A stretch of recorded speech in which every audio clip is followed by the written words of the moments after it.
আজকে দিনটা কেমন কাটলো সেটা বলার চেয়ে দেখানোই ভালো। চলো শুরু করা যাক। নমস্কার সবাইকে, সবাই কেমন আছো? টেডিমোনা ব্লগস চ্যানেলে তোমাদের সকলকে জানাই স্বাগতম।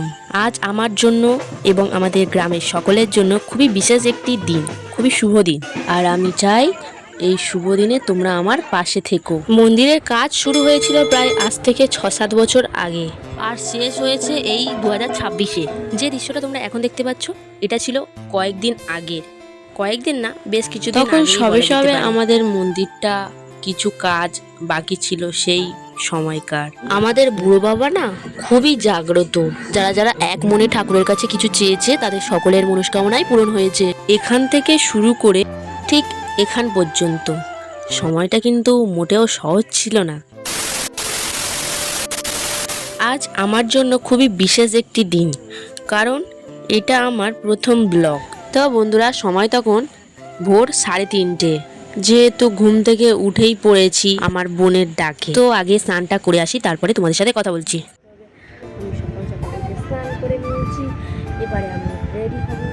আর আমাদের বাঙালিদের একটা চল আছে, কোনো শুভ কাজে মেয়েদের আলতা পরতে বলে মনে করা হয়। আমার মাও বলেছে, সেই কারণে আমি আলতাটা আগে পরে নিই, তারপরে তোমাদের সাথে কথা বলছি।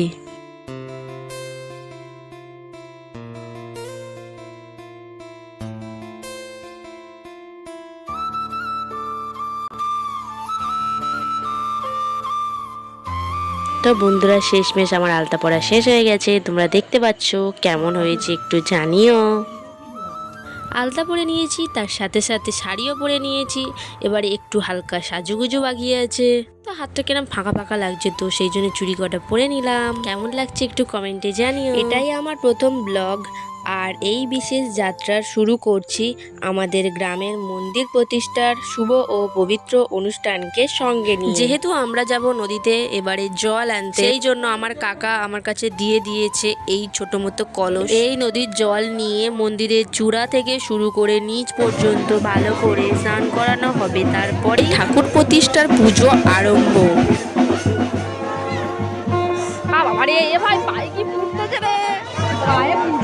তোমরা কে কে এমনভাবে খালি পায়ে রাস্তায় হেঁটেছো, তারাই একমাত্র জানে কতটা আনন্দের। এই মন্দির শুধু একটি ধর্মীয় স্থান নয়, এটি আমাদের গ্রামের মানুষের বিশ্বাস, ভালোবাসা ও একতার প্রতীক। আজকের এই শুভ অনুষ্ঠানের কিছু সুন্দর মুহূর্ত, আনন্দ, ভক্তি এবং গ্রামের মানুষের উৎসাহ তোমাদের সঙ্গে ভাগ করে নেওয়ার জন্যই এই ভিডিওটা। আশা করি তোমরা ভিডিওটি শেষ পর্যন্ত দেখবে এবং আমাদের গ্রামের এই সুন্দর আয়োজনের অংশ হয়ে উঠবে তোমরা সকলেই। আমরা সকলে মিলে গুটি গুটি পায়ে এগিয়ে চলেছি নদীর ধারে মা গঙ্গার কাছে। আর তোমরা দেখতে পাচ্ছ এই পুচকুটার হাতেও রয়েছে ছোট্ট মতো কলস, আর আমাদের সামনে রয়েছে নিউলি ম্যারিড ভিলেজ গার্ল। কেমন লাগছে বলো তোমরা? আর এই আমার পাশে রয়েছে আমার ছোট্ট মতো সিস্টার। একটা জিনিস আমি খুব ভালোভাবে লক্ষ্য করেছি, তোমরা করেছো কি আমি জানি না, যেখানেই নতুন রাস্তা হোক না কেন, মানুষের পায়ের ছাপ থাকুক বা না থাকুক, কুকুরের পায়ের ছাপ তো অবশ্যই 100 থাকবে। এই যে আমার বোন, তুই একটু কিছু বল। আমি কি বলবো, তুই বল। সো গাইস, আমাদের যাত্রাপথে পড়েছিল একটা ফুল গাছ, দেখতে পাচ্ছ। ফাঁকা কলসি অর্থাৎ জল নিয়ে শুধু নাকি ফিরতে নেই, সেই জন্য ফুলটা তুলে নিয়েছি। হ্যালো এভরিওয়ান, তো আজ আমাদের মন্দির প্রতিষ্ঠা আছে, আর সেই জন্য আমরা জল আনতে যাচ্ছি নদীর ধারে। দেখতে পাচ্ছ পেছনে, আর আমার সামনে অনেক মানুষজন আছে, বাজনা হচ্ছে, তোমরা নিশ্চয়ই শুনতে পাচ্ছ। চলো যাওয়া যাক নদীর ধারে, তারপরে গিয়ে বলছি।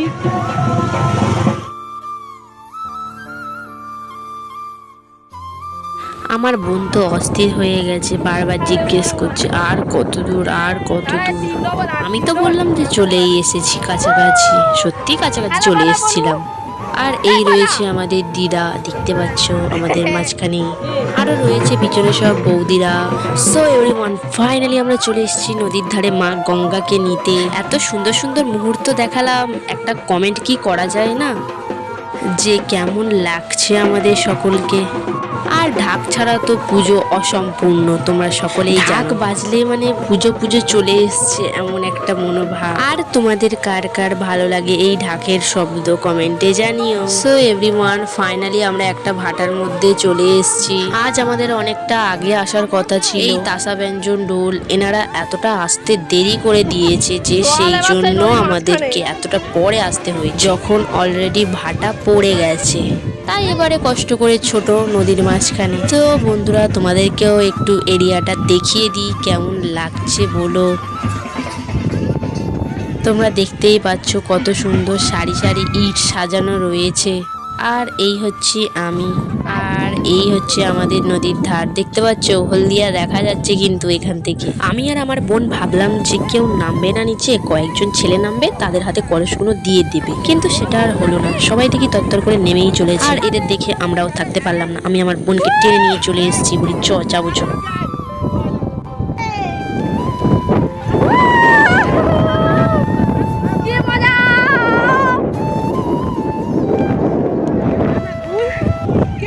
কি পরিমাণ আনন্দ হচ্ছে যে তোমাদের কি বলবো। তো ফাইনালি এতটা হাঁটার পরে চলে এলাম নদীতে। যদি এটা জোয়ার থাকতো তাহলে এতটা কষ্ট করতে হতো না। কথাই আছে না, কষ্ট করলে কেষ্ট মেলে, সেটাই। তারপরে আমরা জল ভর্তি করে নিয়েছিলাম ঘটে। দেখতে পাচ্ছ তোমরা। এবারে যাব একটু হাত পা ধুইতে, তারপরে যাব বাড়ির দিকে। আর ওই ওই ওই যে সামনে চলে গেছে আমার ভাই আর কাকা। আজ মনে হয় সূর্য দেবতা একটু বেশি রাগ করে রয়েছে আমাদের ওপর, সেই জন্য এতটা পরিমাণে তেজ দিয়ে। এই যে আমরা গোলুমুলু ভাইটা হাঁটতেই পারছে না, এতটা লেগেছে পায়ে। আমাদেরও কষ্ট হচ্ছে, ও বাচ্চা আরো বেশি কষ্ট হচ্ছে ওর। যে মানুষ সকাল থেকে 3 বার খাওয়া হয়ে যায়, সে আজ এখন পর্যন্ত কিচ্ছুই খায়নি, জল পর্যন্ত না।